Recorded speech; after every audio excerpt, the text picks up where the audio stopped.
Hey guys, this video is brought to you by Fusion Charts, a JavaScript library which allows you to create interactive charts for web, mobile, and enterprise applications. Fusion Charts can be easily integrated into your choice of front-end or back-end frameworks or languages. I really enjoy using Fusion Charts in my tutorials and projects since it works across platforms and browsers, and I can customize the charts to my specific requirements using the appropriate colors, themes, annotations, and many other cool features.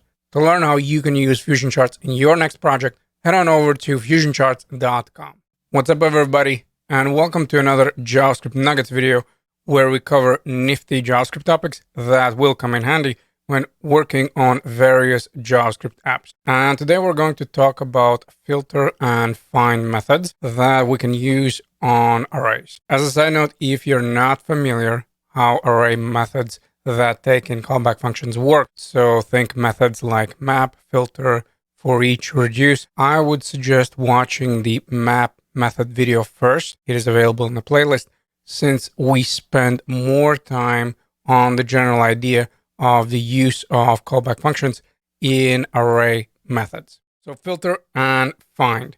Now, there are a lot of similarities between the two, and essentially if you would want it to, you could just use filter, but technically you don't even need to use find.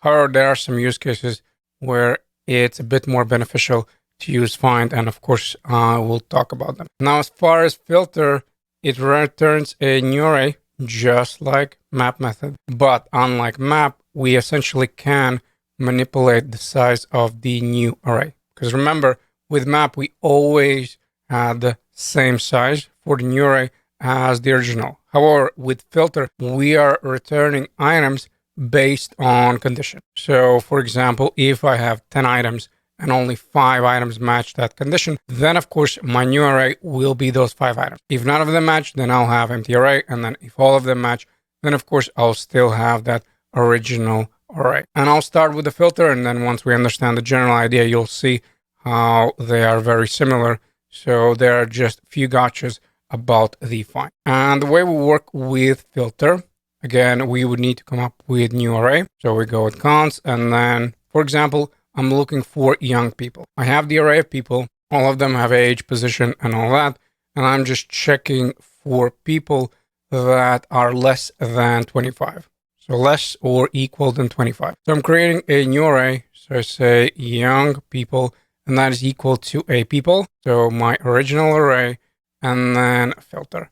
And this is where we pass in that callback function. Now, if I return true from the callback function, then essentially I'm just going to be returning that item. Now, if I'm not returning the true, then of course I'll skip that item. And I can showcase that first by saying that if we pass in the parameter, we of course can always console log. So if I go with person, notice each and every iteration, I'm getting that specific person. And if I will return true, if I'll just say return and then true, of course, you'll see that if I log young people, my array right now is going to be the same as the original array. So we have our callback function, and then in the callback function, we set up a condition. So if the condition is true, then we return that item in the iteration. If the condition is not true, then of course we don't return it. That's why if, for example, I pass in return and then false, and of course, I have the empty array because now none of the items were returned. Now, of course, that's not how usually you would set that up. For example, we could do something like this, where we say if, and then person.age is less than 30. So we go with if person.age is less than 30, then I would want to return it. I'll say here return, and then person. And now you'll see that I will have only 2 items. Why? Because there's only 2 items that are less than 30. So within the callback function, we set up our condition where I say if person age is less than 30, then return a person.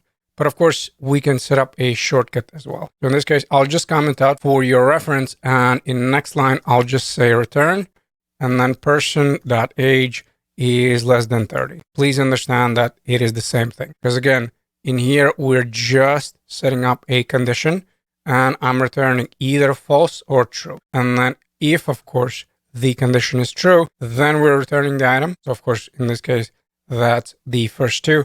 However, if the condition is not met, if, for example, age is more than 30, then of course it is going to be false. Now, also, I could just check what is the position, correct? For example, I would just want to get the developers. Now, in my case, I only have one, so that's why we'll check it out with just one developer. So we go with const. Now, I'll still imagine that maybe there might be some more eventually, and that is going to be equal to a people, then filter. And then remember, we're using arrow functions, correct? And arrow functions have implicit return. So even though technically I could set up everything here within the curly braces, I also can just set up a one-liner where I'm implicitly returning my condition. So in here again, I'll call this person, but please keep in mind we can call this banana if we wanted to. And then I can just say person dot position is equal to a developer. And if that is the case, then of course return.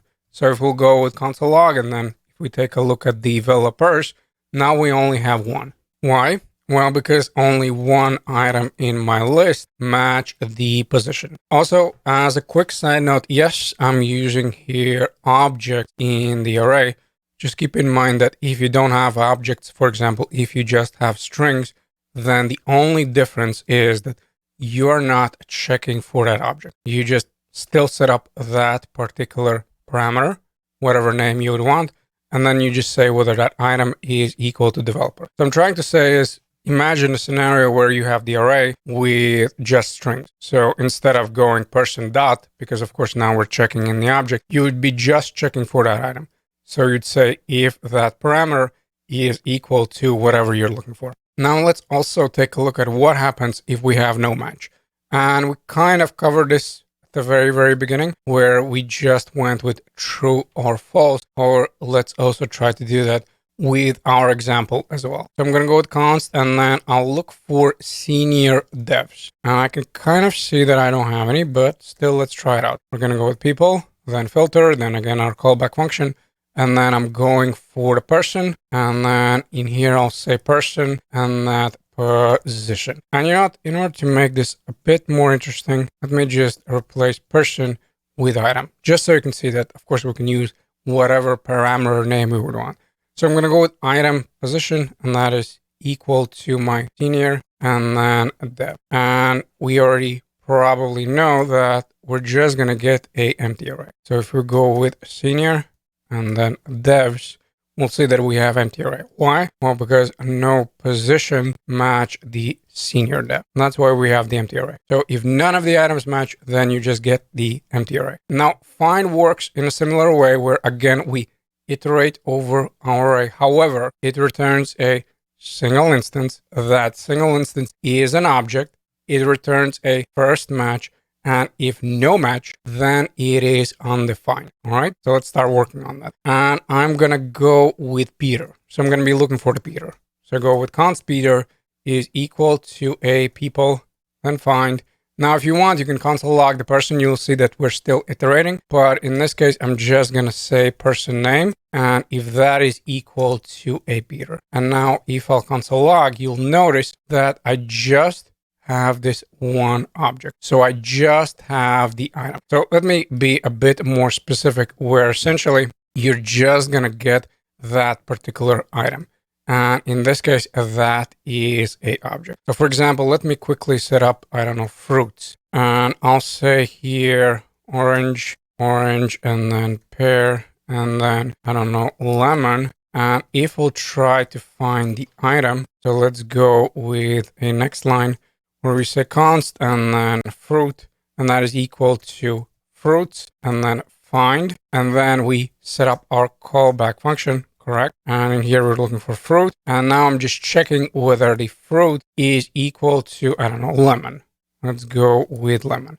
And the same would work like I just said with filter, where it doesn't mean that we can only use it with objects. If you have just strings, just make sure that you have parameter and you set that parameter equal to whatever you're looking for. And if I log fruit, you'll notice that I have this string of lemon. So what I'm trying to say here is, yeah, it returns a single instance, but if you'll have here strings, of course, it's not going to return a object. In our case, since we are setting up the object, that's why, of course, we are returning a object. So please keep that in mind, where it returns a single instance. And you know what, maybe I'll just remove that object so it's a little bit less confusing. Just remember, with find, you always get that one single instance. Now, what happens though if we have no match? And I guess I'm gonna go with old person. I'm gonna say I'm looking for the person that is older than 35. So old person is equal to people dot find.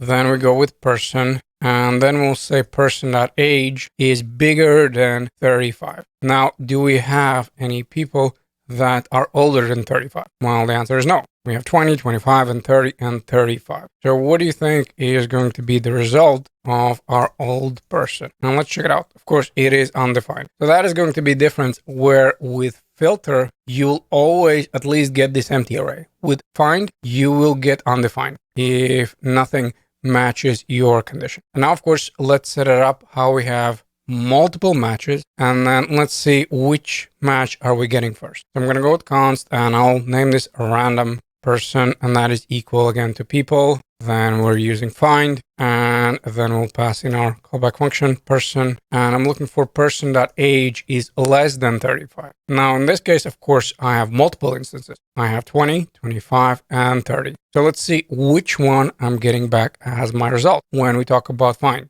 Remember, with filter, of course, we would get all these three values. Or with find, if I go with a random person, of course, I have Bob.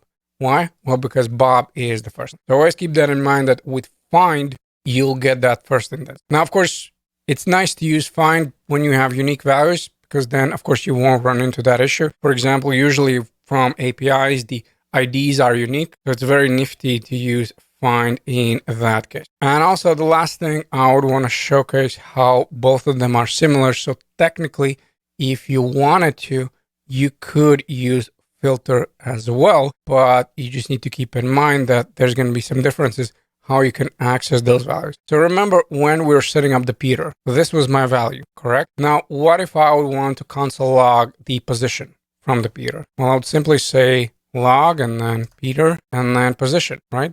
Because that is the value that I'm getting back as far as find. I'm getting that single instance. Now with filter, even if you have just one item, you'll always have the array. So let me showcase that. So const Anna is equal to people, then filter in this case, callback function, and then in here person, and I'll say if the person name is equal to Anna. So person.name is equal to Anna. And if that is the case, if I would want to have a position, the problem is going to be that Anna is still an array. So in order to access that position, remember that with filter, you'll have to look for the item number one, meaning the item with the 0 of index, and only then you can go for the position. And of course, in this case, you are looking for the intern. So like I said at the very, very beginning, yes, technically you can use filter where you would use find. However, just keep in mind that with find, you right away have access to this instance. So for example, for this object, you right away access it. So you can just say whatever is the name of the variable and then dot and the property you're looking for. However, with array, of course, you go with whatever is the name, then you're looking for that 0 item. So item with a index of 0, and then you're looking for that particular property. And that's how you can use filter and find methods in JavaScript.